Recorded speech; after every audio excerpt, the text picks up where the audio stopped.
KSL News at 4 starts now. Good afternoon. We are following a couple of top stories today. Students and their guardians in Salt Lake County preparing for a worst-case scenario. The other one here, a warning from troopers after a woman was hit and killed on Utah roads. Yeah, let's go to Lindsay Aerts with a warning from Utah Highway. And to take the pledge with your family.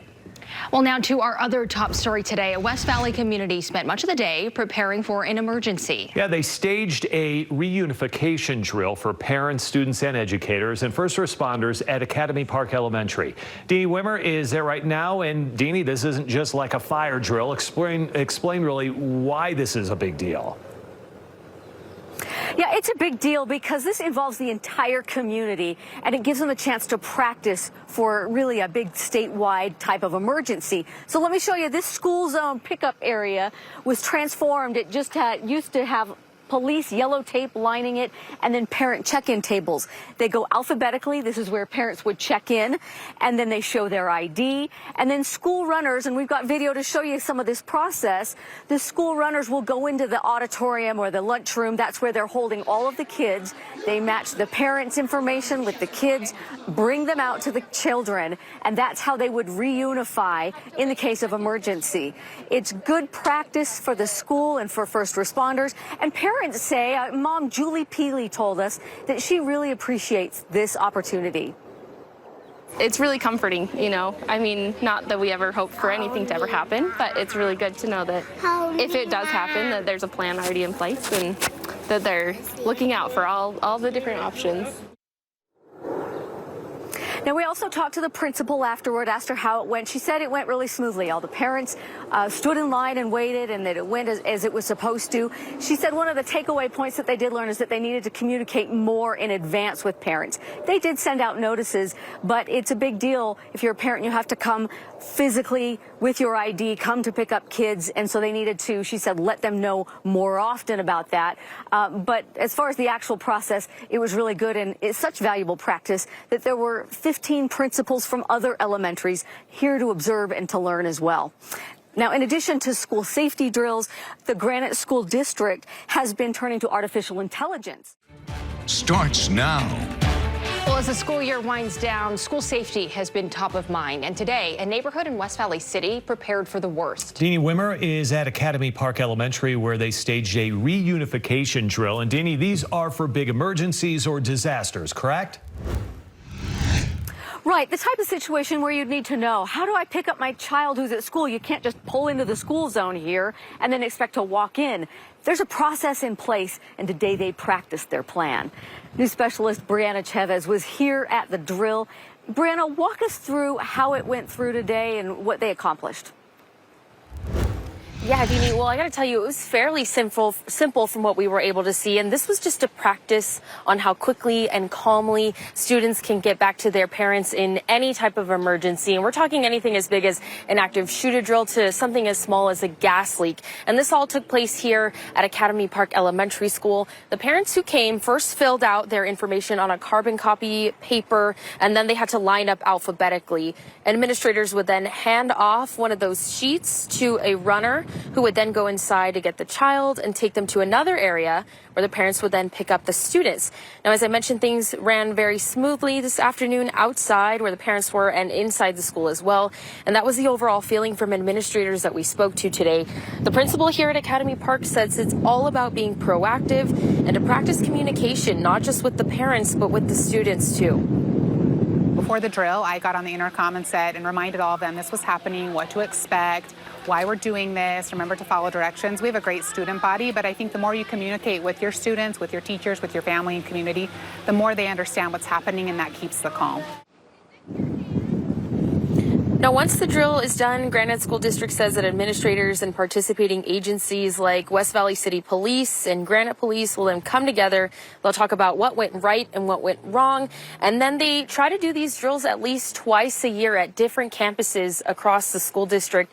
But administrators from other schools are allowed to come and participate at this drill. And that's what we saw here today. I spoke to a few of them. We'll hear from them tonight at 6 about why these drills are top of mind. Deanie? Yeah, Brandon, we talked to one of those first-year principals who said she had a lot to learn and gained a lot from this. Besides administrators, it's valuable for other members of the community. Again, the temptation is to rush to a school when there's something going wrong and you want to pick up your kids. These kinds of things allow law enforcement to direct traffic and to keep things calm. It allows parents to know where the staging areas are and how to do their part to keep things organized.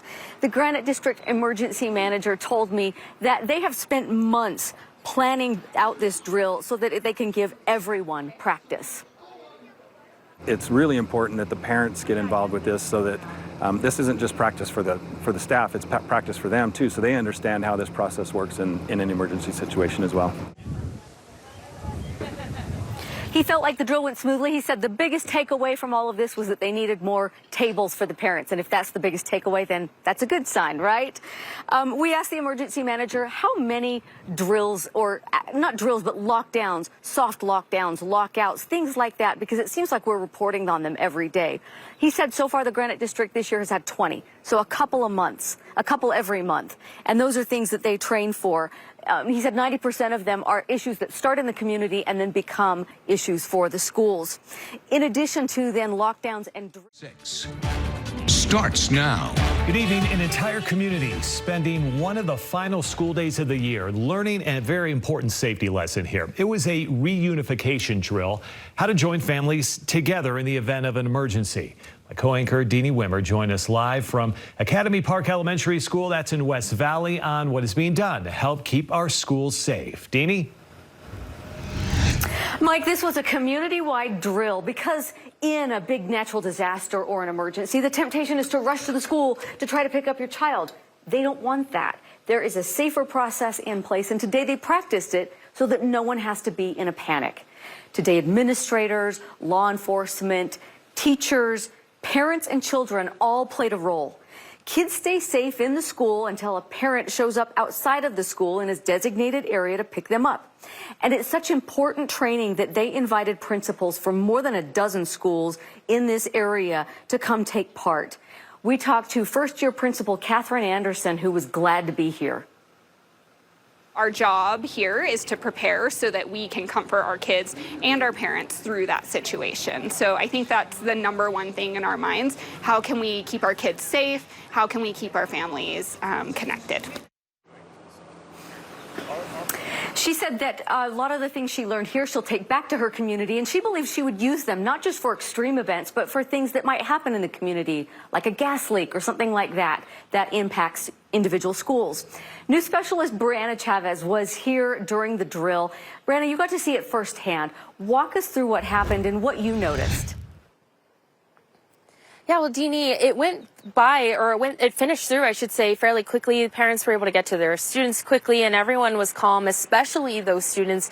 And the overall goal, the district says, is to be proactive, like you mentioned earlier, for faculty, students, and parents, for what they need to know in case of any kind of emergency. These parents at Academy Park Elementary in West Valley City are all picking up their kids from school, but in a way they're not used to. We just list our child's name, our phone number, how we're related to them. Julie Peely is practicing how to pick up her second grader in case an emergency were to happen at school. Not that we ever hope for anything to ever happen, but it's really good to know that if it does happen, that there's a plan already in place. Granite School District ran a reunification drill, something they aim to do at least twice a year at different campuses. Thank you. A runner would take a copy of the parent's information. Is that your dad?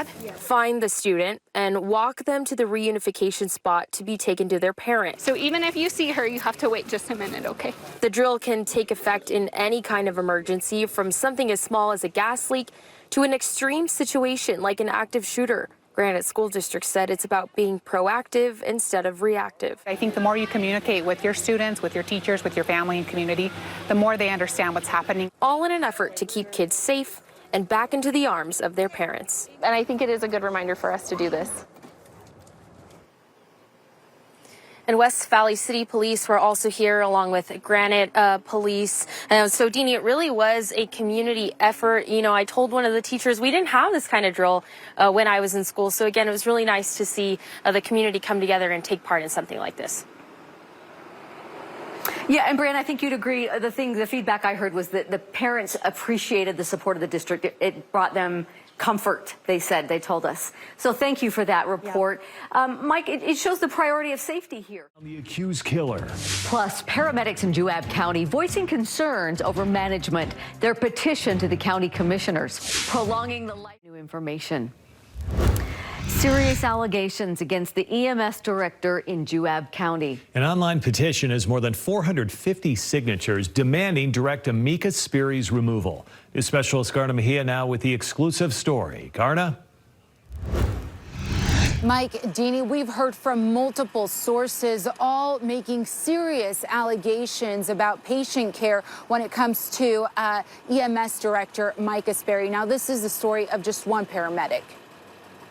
It started out like really nice. It seemed like everything was cool. 5 months ago, Jared Williams left the University of Utah Hospital to join the Juab County EMS department. The experience has been wild. He was soon concerned about the way his EMS director, Mika Sperry, treated employees. The morale in the department. We've lost so many good advanced EMTs and paramedics. But it was her policies around patient care that Williams says really raised red flags. There was constant things that she would implore us to do that were outside of our scope of practice. Williams says the motivation was money, procedures that Juab County EMS could bill patients for even if they weren't necessary. You know, sit around and get an IV on scene because of the money, she can charge for that, etc. In April, Williams says he was reprimanded by Sperry because he called a medical helicopter to transport a patient. She couldn't bill the patient for our services and bring money into the county because we flew them out. Williams says his and others' complaints fell on deaf ears with the county